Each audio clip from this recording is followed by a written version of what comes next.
கிட்டத்தட்ட 1 கோடிக்கும் மேற்பட்ட மக்கள் வாழும் சென்னை மாநகரம். நகரங்கள் சுத்தமா இருக்கணும்னு நம்ம எதிர்பார்க்கிறோம். ஆனா அந்த சுத்தத்துக்காக உழைக்கிற கைகளுடைய வாழ்க்கை எவ்வளவு சுத்தமா இருக்கு?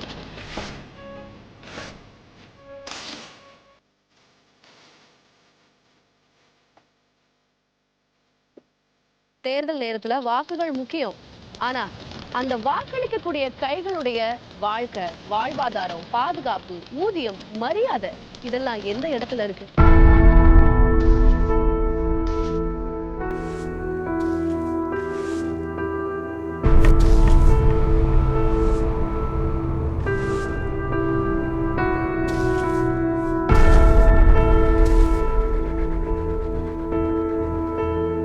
நகரத்து நிழல்ல வாழக்கூடிய துப்புரவு பணியாளர்களின் வாழ்க்கை, அவங்களுடைய பிரச்சனைகள், அதற்கான தீர்வுகள் குறித்து இன்னைக்கு பேச போறோம். இது அரியணை ஏறுமா என் சொல்.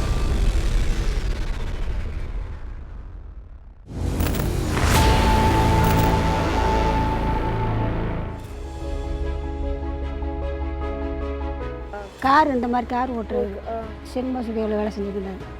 அவன் போகும்போது அடி போட்டு செத்துட்டாரு. கல்யாணம் பண்ணி 19 வயசில் வந்தோம்மா. 19 வயசில் வந்து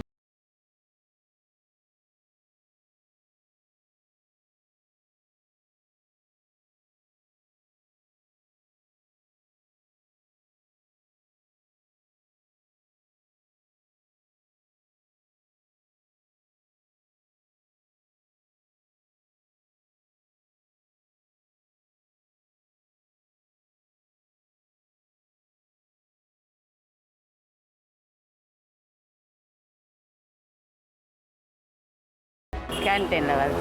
அப்புறம் கொரோனா வந்துச்சுல்ல, அப்புறம் வீட்டில் இருந்தோம். அப்போ தான் இந்த வேலை வந்துச்சு. சரின்னு சேர்ந்து ஃப்ரெண்டு வீட்டில் வந்து விட்டா போல் அவர் இந்த வேலை தான் சேர்ந்தாப்போ ஒரு 3 வருஷமாக. சரி கஷ்டப்பட்டேன், வேறு வேலை செய்ய வேலை வெட்டி இல்லாமல் இருந்தேன். குடும்பம் பிடிச்சனால இப்போ இந்த வேலைக்கு வந்தனால வீட்டில் கொஞ்சம் பிடிச்சிக்குது வேலைக்கு.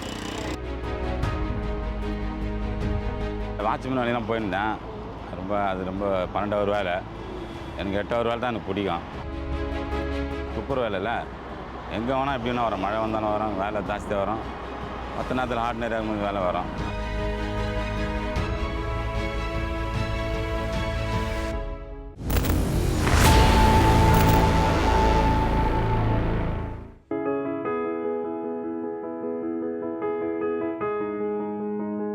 இந்த குடிகாரங்க பிரச்சனை வரும்.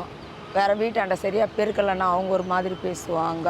ஆமாம், ஒரு தண்ணி கேட்டால் கூட சில பேர் நல்ல தண்ணி கொடுப்பாங்க, சில பேர் கொடுக்க மாட்டாங்க. எங்களுக்கு நிறைய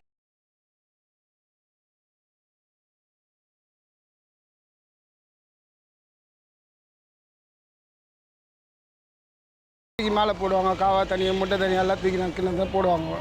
செய்கிறவங்க டீசெண்டாக செஞ்சாங்கன்னா வெளியே எடுத்து வச்சாங்கன்னா எடுத்துன்னு போகலாம்.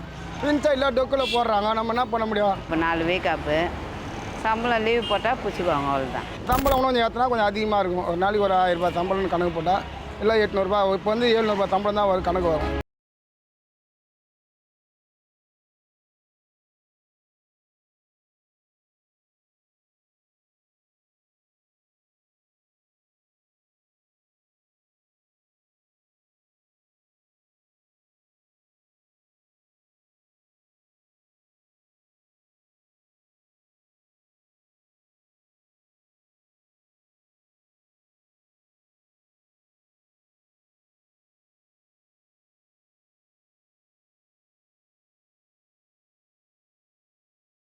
மாதிரி கொதன்னு சாதம் மாதிரி போடுறாங்க.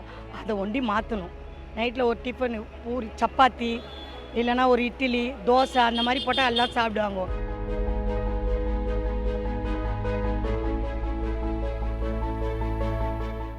ஆனால் எங்களுக்கு வந்து யூனிஃபார்ம் இது தான்.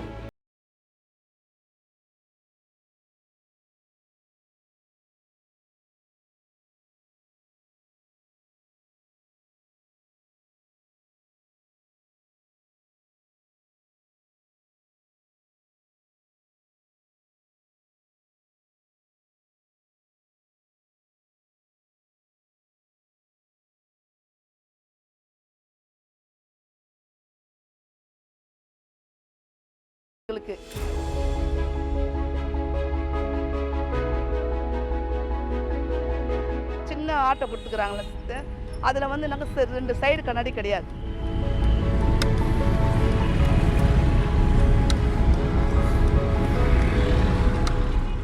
அந்த 2 சைடு கதை எப்படி அவங்க ஆட்டோ ஓட்டி குப்பை எடுப்பாங்க, பின்னாடி வேறு ஆழம் தெரியல, முன்னாடி வேறு ஆழம் தெரியல அவங்களுக்கு.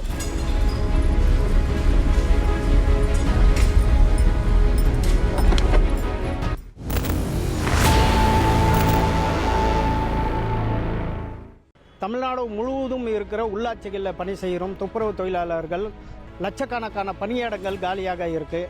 அந்த காலி பணியிடத்தில் ஒப்பந்த முறையில் வேலை செய்கிற இன்றைய கொத்தடிமைத்தனத்தில் வேலை செய்கிற திடக்கழிவு மேலாண்மை துறையில் அந்த துறையில் இருக்கிற பெண்கள் பார்த்தோன்னா அந்த பெண்களில் தாழ்த்தப்பட்டோர் அதிகமாக இருக்காங்க.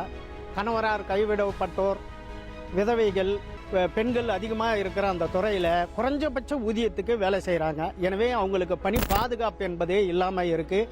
அவங்க வாழ்வாதாரம் கேள்விக்குறியாக இருக்குது. எனவே அரசாங்கம் அவங்களை நிரந்தரப்படுத்த வேண்டும், குறைஞ்சபட்ச ஊதியத்தை அமல்படுத்த வேண்டும்.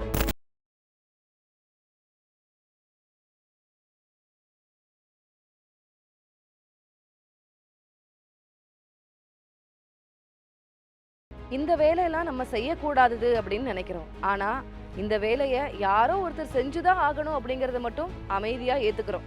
அந்த யாரோ ஒருத்தர் ஏன் எப்போதுமே ஒடுக்கப்பட்ட விளிம்பு நிலை சமுதாயத்துல இருந்து வராங்க அப்படிங்கறத எப்பயாவது யோசிச்சிருக்கோமா? அவங்களுக்கான நிலையான வேலை, பாதுகாப்பு, மரியாதை இதையெல்லாம் உறுதிப்படுத்த வேண்டியது வாக்குறுதி தர்ற அரசுடைய கடமை மட்டும் இல்லை, ஒரு சமுதாயமா நம்முடைய கடமையும் கூட.